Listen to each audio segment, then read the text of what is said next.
नमस्कार मित्रांनो. मी चेतन दीक्षित आणि तुम्ही बघायला बऱ्याच वर्षानंतर सुरू करताय दक्षिण पंथ. साधारणपणे 4-1 वर्षानंतर दक्षिण पंथावर व्हिडिओ टाकतोय. अर्थात आजूबाजूला एवढ्या घटना घडतायत. रोज विचार करत होतो, की आपण टाकूयात, पण आता नेमानं टाकण्याचा प्रयत्न करतो. विषय आहे कॉकरोच जनता पार्टी आणि ज्या पद्धतीनं मोदींनी ह्या सबंध आंदोलनाला प्रतिक्रिया दिली, प्रतिसाद दिला. तो प्रतिसाद बघता माझं मन भरेल असं तर काय आतापर्यंत कोणी मास्टर स्ट्रोकची थिअरी मांडली नाही. मग विचार केला की आपणच प्रयत्न करावा. अर्थात या प्रयत्नामागं 2 महानुभावांचं नक्कीच योगदान आहे. पहिले म्हणजे प्रातस्मरणीय अजित भारती आणि दुसरे म्हणजे सर्वकाल स्मरणीय आपले सुशीलजी कुलकर्णी. ह्यांचे 2 व्हिडिओ बघितले आणि म्हटलं, "अरे, अरे, अरे, अरे!" माझी म्हणजे माझ्या डोळ्यांची, माझ्या ज्ञानाची कवाड अशी खाड दिशी उघडली, की बाबा रे, इतक्या वर्षानंतर तू YouTubeवर व्हिडिओ टाकतोय, तर केसांना डाय कर हा विचार सुद्धा मनाला शिवला नाही आणि म्हटलं पटकन व्हिडिओ बनवून टाकावा. तर या संदर्भामध्ये जेव्हा मी सोशल मीडियामध्ये म्हणजे Facebookवर एक पोस्ट केली होती, त्याच्यामध्ये मी या मास्टर स्ट्रोकचा संबंध अशोक चव्हाणांसोबत लावला होता. तेव्हा बऱ्याच जणांनी विचारलं, की बाबा या सगळ्या प्रकरणामध्ये अशोक चव्हाणांचा काय संबंध आहे? 2009 साली महाराष्ट्रामध्ये काँग्रेसनं त्यांची सत्ता का राखली ह्याच्या मागं फार मोठं कारण होतं आणि ते कारण म्हणजे वन ऑफ द रिझन्स ज्याला म्हणता येईल ते म्हणजे राज ठाकरेंची महाराष्ट्र नवनिर्माण सेना. तेव्हा अशी वदंता होती की महाराष्ट्र नवनिर्माण सेना ही काँग्रेसची बी टीम आहे.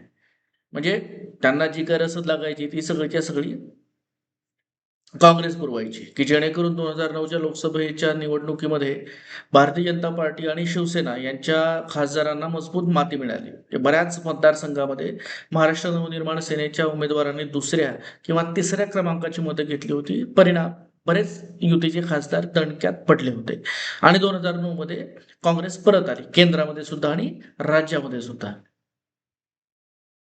मुद्द्यावर येतो आता. आपला मास्टर स्ट्रोक काय सांगतो माहिती का? 40 पैशांचा आवाज झाला पाहिजे इथं. आपला मास्टर स्ट्रोक म्हणतो, कॉकरोच जनता पार्टी ही भारतीय जनता पार्टीची बी टीम आहे. पंजाबचं इलेक्शन येतंय. पंजाबामध्ये तसंही भारतीय जनता पार्टीचा स्वतःचा असा काही मतदार नाहीये. त्याचा जो काही आहे तो आम आदमी पार्टी आणि काँग्रेसमध्ये बऱ्यापैकी विभागला. म्हणजे तुलनेनं पंजाबामध्ये काँग्रेस भारतीय जनता पार्टीपेक्षा तरी जरा तरी चांगली आहे.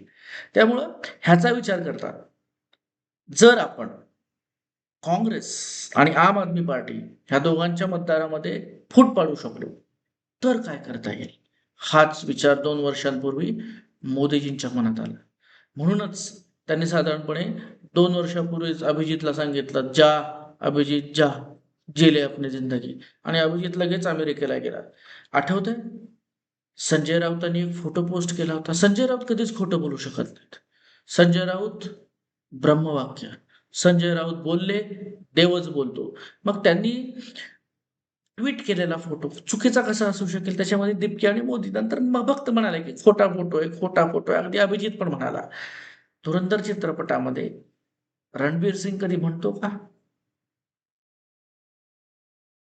मला रॉनं पाठवलंय म्हणून? मग अभिजित दिपके तरी कसं म्हणेल, मला भाजपनं पाठवलंय म्हणून? माझा पूर्ण व्हिडिओ बघितल्याशिवाय ह्याच्यावर कमेंट करू नका मित्रा. मग नंतर जस्टिस सूर्यकांतना कदाचित मोदींनी सांगितलं असेल. झुरळ, झुरळ जनता पार्टी सुरू झाली.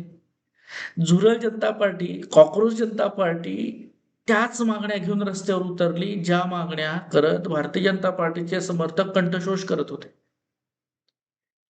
कदाचित मोदींच्या कानापर्यंत ते पोहोचलं नसेल. पोहोचलं तरी, अरे आपल्या समर्थकांचं काय ऐकायचं? गांधींच्या पावलावर मोदींना पाऊल टाकायचं होतं. गांधी विरोधक गांधींना काय म्हणतात, की तुम्ही मुस्लिमांचा अनुनय केला. पण ह्याच्यावर गांधी प्रेमींची किंवा गांधी समर्थकांची काय भूमिका आहे? अरे जे मुळात आपलेच आहेत त्यांच्यावर का प्रेम करा?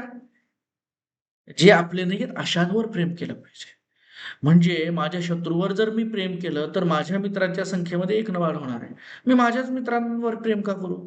मग जर मी माझ्या मित्रांना लाथा जरी मारल्या, तरी मित्र माझ्याकडेच येणार आहेत. मोदी सुद्धा तोच विचार करतात. प्रेम करण्याचा कोटा ठरलेला असतो. मनात आलं आणि सगळ्यांवर प्रेम वाटता येत नसतं. मग जर असं असेल, तर समर्थकांना लाथच घालू ना. सवर्णांना लाथच घालू ना. नोटिफिकेशनवर मोदी काही बोलले का? राम मंदिरावर मोदी अजून काही बोलतायत का? पण कॉकरोच जनता पार्टीवर मोदींनी 3-3 रील बनवले. जबरदस्त फ्रेंड्स. तीन रील बनवले, त्यांच्या सगळ्या मागण्या मान्य केल्यात. भारतीय जनता पार्टीच्या समर्थकांच्या मागण्या मान्य केल्या नाहीत. आणि एवढं सगळं करून सगळ्यात मोठा मास्टर स्ट्रोक हा असा आहे, ज्या मास्टर स्ट्रोककडे कुणाचंच लक्ष नाही. तो मास्टर स्ट्रोक म्हणजे हे संपूर्ण आंदोलन बेकायदेशीर होतं. हे आंदोलन करताना परवानगी घेतलीच गेली नव्हती. एवढं असून सुद्धा अभिजित दिपके आणि संबंधित आयोजकांना मस्तपैकी फ्री हँड दिला मोदींनी. का? धुरंधर ज्यांनी बघितलाय त्यांना कळलेलं असेल. अजित डोवालांनी म्हणजे आर माधवांनी कधीच